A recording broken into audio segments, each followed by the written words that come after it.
दोस्तों, आज हम एक्सप्लेन करने वाले हैं हलीमाई साउथ मूवी कर्टका धमनका को, जिसमें प्रभुदेवा और शिवा राजकुमार लीड रोल में हैं। अब आप इस वीडियो को अभी लाइक कर दीजिए। अब चलिए कहानी शुरू करते हैं। तो मूवी की शुरुआत में गांव को देखते हैं, जहां कई सालों से बारिश नहीं हुई, इसीलिए पूरे गांव में सूखा पड़ा और यहाँ के लोग एमएलए के दिए पानी के टैंकर से थोड़े थोड़े पानी में गुजारा करते हैं। फिर हम देखते हैं कि एमएलए का एक आदमी जग्गा, जो पूरे गांव वालों पर जुर्म करता था, पानी की एक एक बूंद के लिए तरसाता रहता है। जिसके बाद वह पानी का टैंकर सीधा एक लड़की कुसुम के पास लेकर आता है और कहता है कि तुम मेरा प्यार हो, तुम सबसे पहले पानी भर लो, इसके बाद जो बचेगा वो गांव वालों में बांट दिया जाएगा। पर कुसुम तो जग्गा की बेइज्जती करके भगा देती है और जग्गा गुस्से में आकर पानी का टैंकर लेके चला जाता है। अब गांव वाले प्यासे थे, इसीलिए वे टैंकर के पीछे भागते हैं और वह एक जगह जाकर टैंकर को रुकवाकर पानी भरने लगते। उसी समय वहां पर कैंपी नाम की एक लड़की पानी भरने आती है, पर कुछ औरतें उसे धक्का देकर साइड कर देते हैं कि तुम्हें पानी नहीं मिलेगा।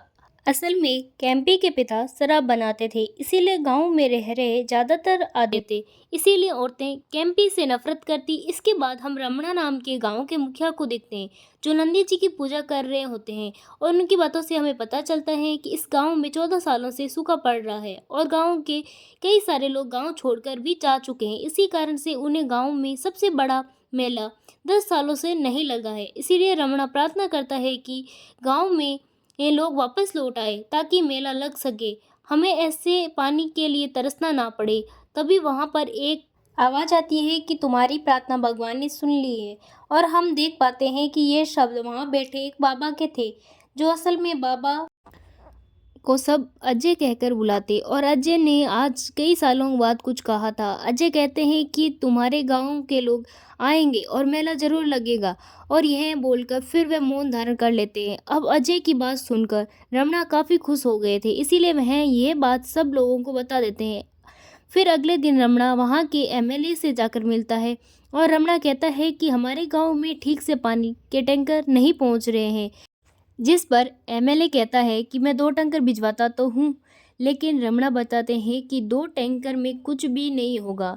जिस पर एमएलए बदतमीजी से बात करता है और रमणा की उससे बहस हो जाती है। तूने मेला करवाने और पानी लाने का वादा किया था, पर ऐसा कुछ भी होता नजर नहीं आ रहा। जिस पर एमएलए गुस्से में कहता है कि मैं ना तो मेला करवाऊंगा और ना ही पानी ठीक से दूंगा, जो तुझसे बनता है कर लो। तब रमणा जी एमएलए को चैलेंज कर देते हैं कि मेला तो हम करवा कर ही रहेंगे। फिर एमएलए अपने आदमी जग्गा को कहता है कि इस रमणा को कैसे भी करके इस गांव से निकलवाओ और पूरे गांव को बर्बाद कर दो। यहाँ से सीन चेंज होता है और शहर में जहाँ एक बड़े मंत्री को देखते हैं, जो अपनी स्टैच्यू के इनॉग्रेशन में आया हुआ होता है। तब वह मंत्री अपने स्टैच्यू को देखता है, जो कि उसे बहुत ही पसंद आता है। फिर वह अपने पीए से स्टैचू बनाने वाले को बुलाने के लिए कहता है। तब वह स्टैचू आर्टिस्ट मंत्री के सामने आते हैं, तो वह अपने नाम राज खान और गुरु सिंह बताते हैं और कहते हैं कि मूर्ति बनाने में हमें 6 महीने से ज़्यादा लगे हैं। जिस पर मंत्री काफ़ी खुश होता है और अपने पीए से कहते हैं कि फीस के अलावा थोड़ा और पैसा दे देना। जिसके बाद यह दोनों अपने आर्टिस्ट पैसे लेकर चले जाते हैं और यह मंत्री अपनी मूर्ति को उद्घाटन करते हुए फिर जैसे ही मूर्ति पर माला डालते हैं, मूर्ति की गर्दन टूटकर मंत्री के हाथ में आ जाती है। यानी वह दोनों मंत्री को उल्लू बनाकर पैसे लेके चले गए हैं। इसके बाद मंत्री उन्हें पकड़ने का ऑर्डर देती है। फिर हम उन दोनों आदमियों को देखते हैं और उनकी बातों से पता चलता है कि ये दोनों बहुत बड़े ठग हैं, जिसमें से एक का नाम विरूपाक्ष होता है तो दूसरे का नाम बाला राजू। ये दोनों एक पार्टी में मास्क लगाकर डीजे बने हुए थे, ताकि पुलिस उन्हें बाहर ढूंढती रहे और ये लोग अगले दिन यहाँ से निकल लें। थोड़ी देर में यहाँ पुलिस आकर उन्हें अरेस्ट कर लेती है। इसके बाद इन दोनों की न्यूज़ टीवी पर चलती है, जहाँ बताया जाता है कि इन दोनों ने आज तक 37 से ज़्यादा लोगों को ठगा है और अब इन्हें लंबी सज़ा मिलेगी। फिर बाला राजू और विरूपाक्ष को जेल में देखते हैं, जहां पर कैदियों के लीडर बने हुए थे। तब ये अनाउंस होता है कि कैदी नंबर 420 सुसाइड करने वाला है, जिसके बाद सारे लोग वहीं इकट्ठे हो जाते हैं। अब वहाँ का जेलर कैदी को नीचे आने के लिए धमकाता है, पर वह नहीं मानता, जिस पर विरूपाक्ष बात करने के लिए कहता है और जेलर उसे माइक दे देता है। आप विरूपाक्ष कैदी को बहलाता फुसलाता मरने का कारण पूछता, तो वह कैदी कहता है कि मैं जेल से रिहा होने वाला हूँ, लेकिन बाहर तो मुझे सब लोग चोर चोर कहेंगे।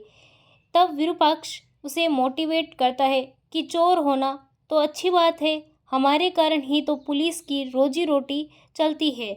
जो सुनकर सारे कैदी को अच्छा लगा और वह कैदी ऊपर से नीचे आ जाता है। इसके बाद जेलर उन दोनों की तारीफ करता है कि तूने आज एक जान बचाई, जिस पर बालाराजू कहता है कि बदले में हमें भी कुछ मिलना चाहिए, जो आपको सही लगे दे देना। फिर अगले दिन जेलर इन दोनों को अपने घर खाने पर बुलाता है ताकि थैंक यू कह सके, और हम देखते हैं कि जेलर रमणा का ही बेटा है, जहां रमणा आज उसे मिलने आया था। अब जेलर उन दोनों को खाना देता है। फिर रमणा अपने बेटे से कहता है कि हम जल्दी अपने गांव में मेला रखने वाले हैं और उस एमएलए से हमें परेशान हो रखे हैं। तुम तो पुलिस वाले हो, हमारी कुछ मदद करो ना। फिर रमणा अपने पुश्तैनी ज्वेलर अपने बेटे को देते हैं कि मेरे बाद ये तुम्हारे ही हैं, पर ज्वेलर वे लेने से मना कर देता है। फिर वह कहता है कि मैं उस बेकार से गांव में नहीं आने वाला, कोई भी फैसिलिटी नहीं है, यहाँ तक कि पानी भी नहीं है।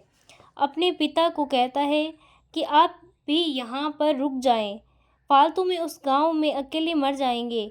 जो यह सुनकर रमणा को काफ़ी बुरा लगा और वह गुस्से में अपनी बीवी के साथ चले जाते हैं, और ये सब बालाराजू और विरूपाक्ष खाते हुए देख रहे थे। अब जब रमणा अपने गांव पहुंचा तो पूछते हैं कि आपका बेटा कब आएगा, लेकिन रमणा सब पर भड़क जाते हैं कि उस एमएलए को हम खुद ही संभाल लेंगे। इससे अगले दिन जेलर अब विरूपाक्ष और बालाराजू को अपने पास बुलाता है और कहता है कि तुम दोनों ने कल की बात तो सुन ली होगी, और मैं तुमसे बड़ा ठग आज तक नहीं मिला, इसीलिए मेरे पास तुम्हारे लिए एक काम है।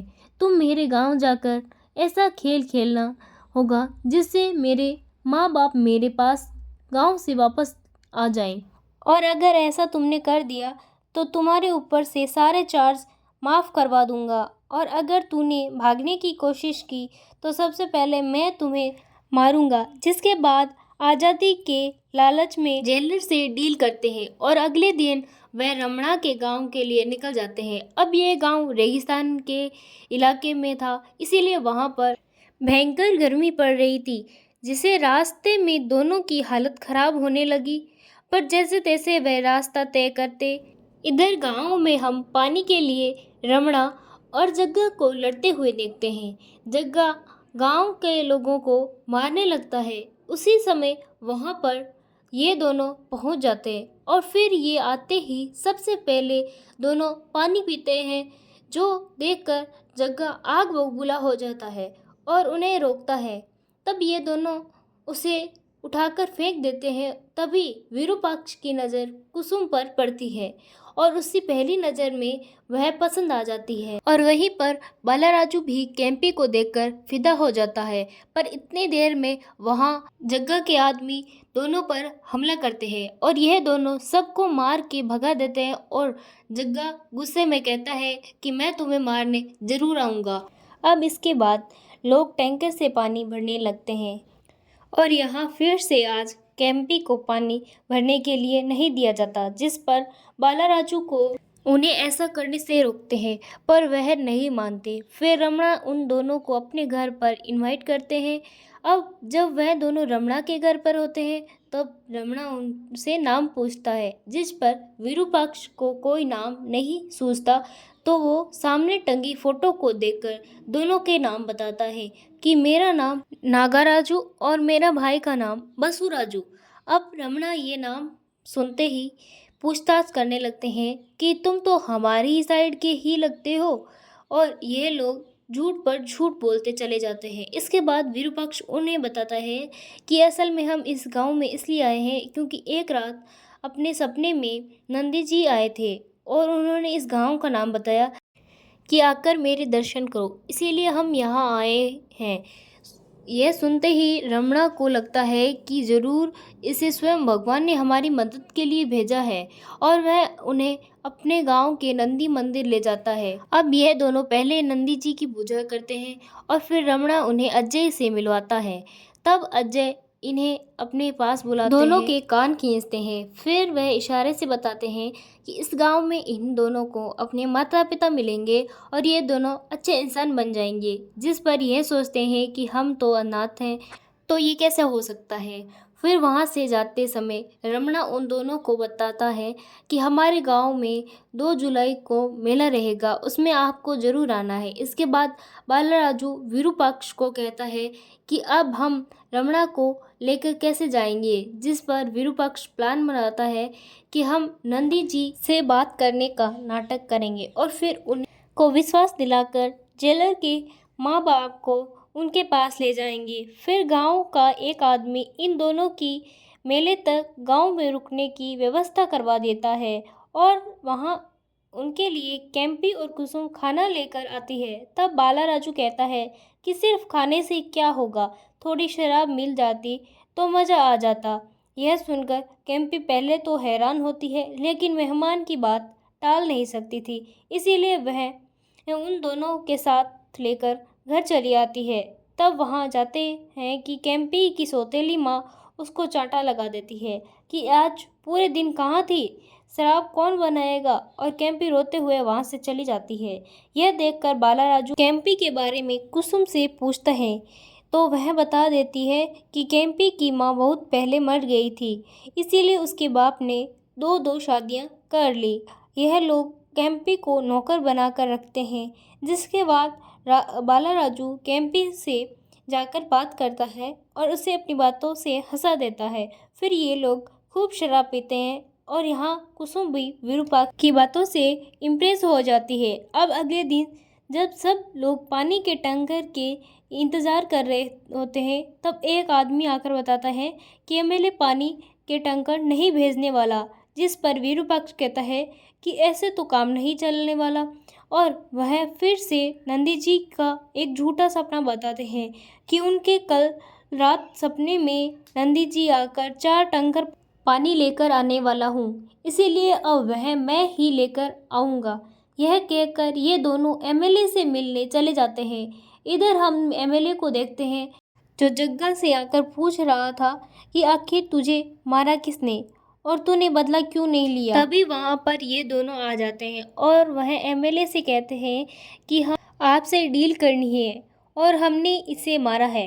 तब जग्गा तो उन पर भड़कता है, लेकिन एमएलए उनकी डील पूछता है, जिस पर वह बोलते हैं कि हम उस गांव को खाली करवा सकते हैं, बस तुम मुझे अभी 4 टैंकर पानी दे दो। तब वह एमएलए कहता है कि इसमें तुम्हारा क्या फ़ायदा। विरूपाक्ष कहता है कि हमें किसी को अपने साथ ले जाना है, पर उसका नाम मत पूछना। जिसके बाद एमएलए सोचता है कि कुछ भी हो, फ़ायदा तो मेरा ही है, और वह उन काम को करने के लिए थोड़े पैसे भी दे देता है और पानी के टैंकर भी साथ ही। वह जग्गा को बंदूक देकर कहता है कि अगर यह गांव खाली न करवा पाए तो दोनों की खोपड़ी खोल देना। इसके बाद ये लोग 4 टैंकर को लेकर गांव आ जाते हैं और यहाँ बालाराजू सबसे पहले एक शर्त रखता है कि जिसने कैंपी से बदतमीजी की थी वह उसे माफ़ी मांगे, तभी पानी मिलेगा। तब जाकर वह औरतें कैंपी से माफ़ी मांगती है और कैंपी खुश हो जाती है। फिर वहाँ रमणा आकर उन दोनों की खूब तारीफ करते हैं कि तुम्हारे कारण आज हमारा गांव फिर से एक होता जा रहा है। थोड़ी देर बाद वहाँ बालाराजू को धन्यवाद कहने के लिए कैंपी आती है और हम देख पाते हैं कि ये दोनों एक दूसरे से प्यार करने लगे। अब जब से लोग साथ में बैठते, तब रमणा के पास कुसुम आती है और बताती है कि मेरी माँ मेरी शादी इस जगह से करवाने वाली है और मैं तो सिर्फ नागाराजू से शादी करूँगी। जिसको सुनकर विरूपाक्ष बहुत खुश होता है, क्योंकि वह भी कुसुम के प्यार में पड़ गया था।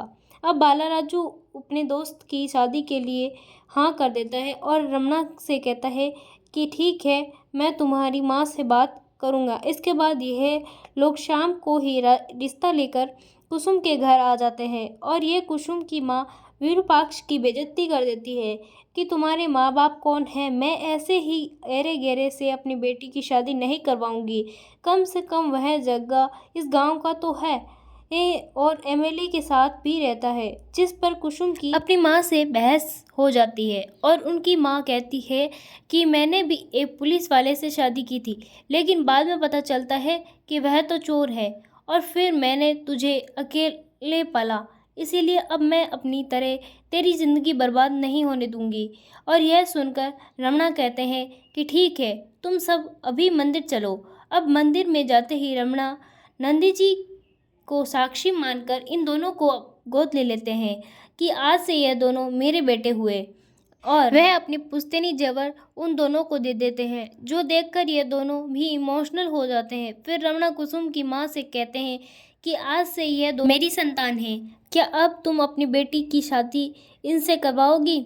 इस समय बाला राजू भी बोल पड़ा कि मुझे भी कैंपी पसंद है, मेरे भाई के साथ साथ मेरी भी शादी करवा दो ना। तभी वहाँ पर जग्गा आ जाता है और कहता है कि ये दोनों तो धोखेबाज हैं, जो कल ही एमएलए से डील करके आए हैं कि यह गांव खाली करवा देंगे, इसीलिए आप इनकी बातों में मत आइए। तब वह यह सुनकर कुसुम की माँ भड़क जाती है कि मुझे अभी भी इन दोनों लड़कों पर विश्वास नहीं है। जिस पर विरूपाक्ष कहता है कि हम ऐसा क्या करें जिससे आपको विश्वास हो जाए। उनकी माँ कहती है कि तुम मेले का आयोजन करवा दो, मैं इतने में मान जाऊंगी। जिस पर कुसुम बताती है कि मेला करवाना इतना आसान नहीं है, इस पर 1000 के करीब गांव के लोग होने चाहिए, क्योंकि इसके बिना मेला अधूरा है। तब एक आदमी कहता है कि अगर गांव के लोग यहाँ वापस आ जाएं तो मेला का आयोजन हो सकता है। यह सब सुनकर बाला राजू विरूपाक्ष से कहता है कि क्यों ना हम इन दोनों लड़कियों को किडनैप करके ले चले, गाना हमारी बस का नहीं है। लेकिन यहाँ विरूपाक्ष वादा करता है कि अब हम मेला लगाकर ही शादी करेंगे।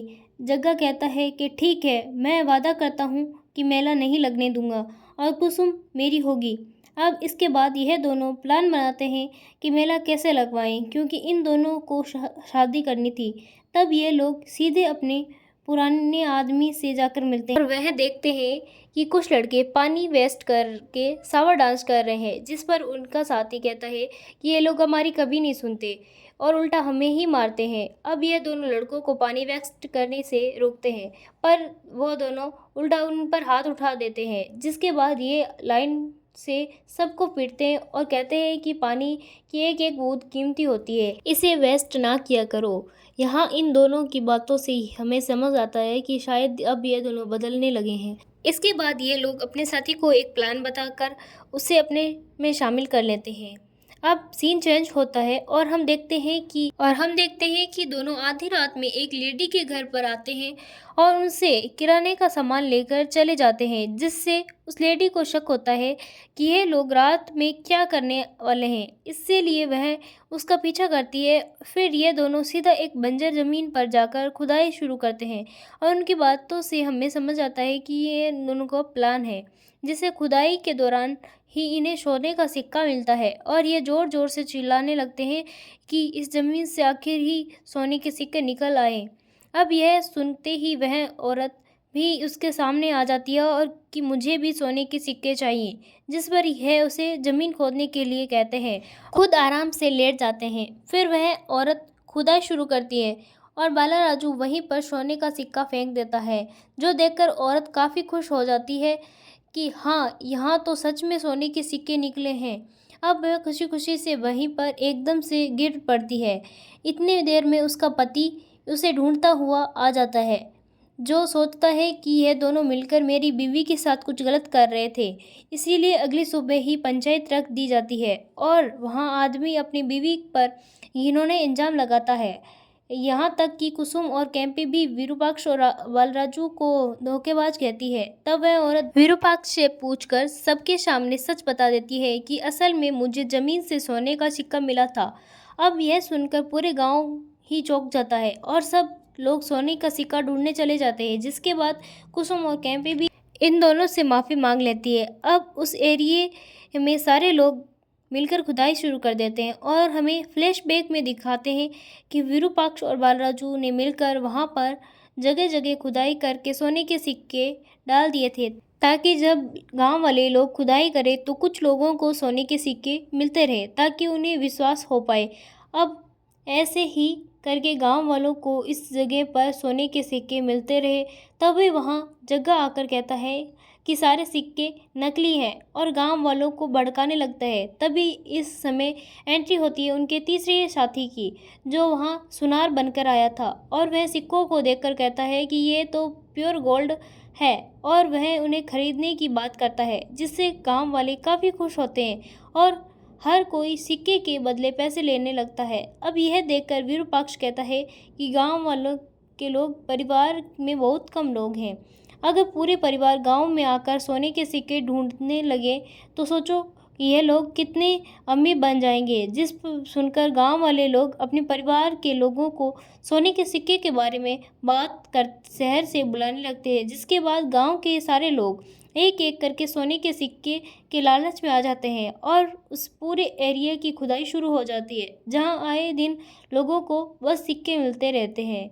अब एक दिन जब इनके सोनार साथी को सब सिक्के के बदले पैसे दे रहे थे, तब उनके पास पैसे खत्म हो जाते हैं, जिस पर विरूपाक्ष गांव वालों को कहता है कि कोई बात नहीं, आप सभी अपने सिक्के रमणा जी के घर पर रख दीजिए। सोनार पैसे लेकर 2 दिन में सबको पैसे दे देगा। तब गांव वाले ऐसा ही करते हैं और रमणा के पास सोने के सिक्के जमा करवा देते हैं। फिर हम जग्गा को देखते हैं, जो आज सोने के सिक्के के लालच में आकर अपने साथ क्रेन लेकर आता है कि अब तो सारे सिक्के मैं ही लूँगा, और वह लोग वहाँ से हटाकर एरिया में खुदाई शुरू करवा देता है। लेकिन जगह को वहाँ एक भी सिक्का नहीं मिलता और विरूपाक्ष गांव वालों को दूसरी जगह खुदाई करने के लिए कहते हैं कि नंदी जी ने मुझे कल इस जगह का इशारा किया था, जिसके बाद गांव वाले को उस जगह पर सोने के सिक्के मिलने लगते हैं। फिर एक दिन यह दोनों रमणा को देखते हैं, एक जो किसी से कह रहे थे कि सबके परिवार वाले आ गए हैं, पर मेरा बेटा और बहू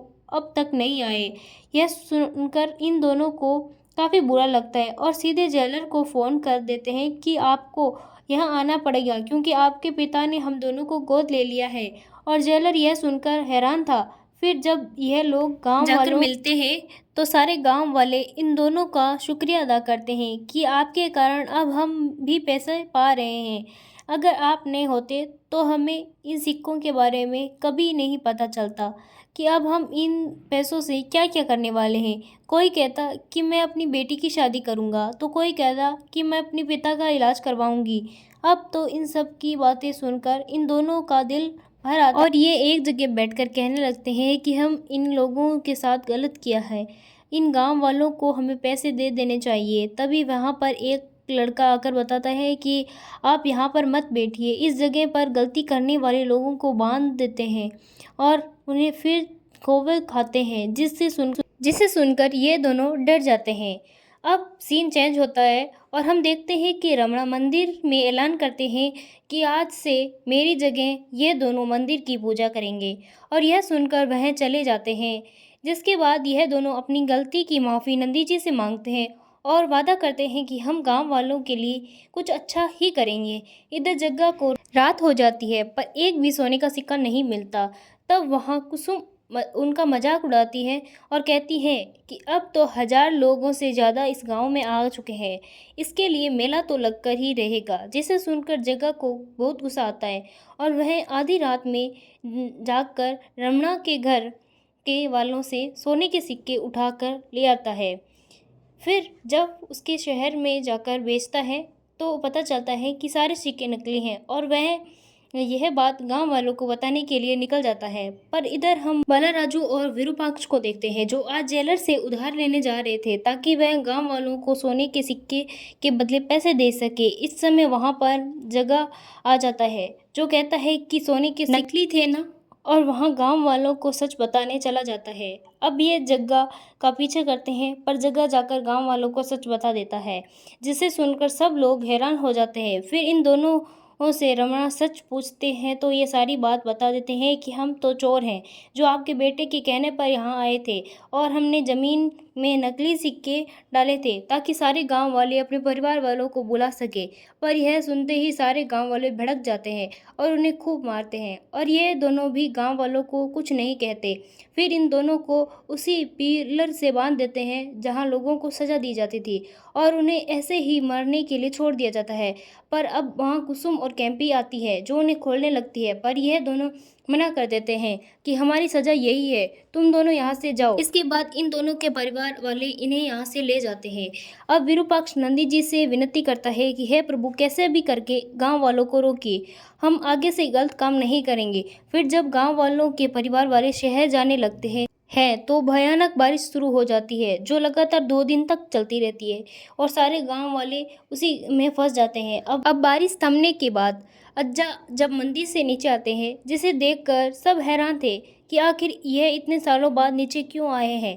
अज्जा सीधे उन दोनों के पास चले जाते हैं। वहाँ का नज़ारा देखकर हर कोई हैरान था। असल में यहाँ गांव वालों ने मिलकर खुदाई की थी, इसीलिए लगातार बारिश के कारण वहाँ तालाब बन गया था, जो देखकर गांव वाले काफ़ी खुश होते हैं और अजय यहाँ सबको अपने गांव को लेकर उनकी जिम्मेदारियों का एहसास कराते हैं। साथ ही वह इन दोनों को धन्यवाद कहते हैं कि तुम्हारे आने से हमारे गांव में जान आई है।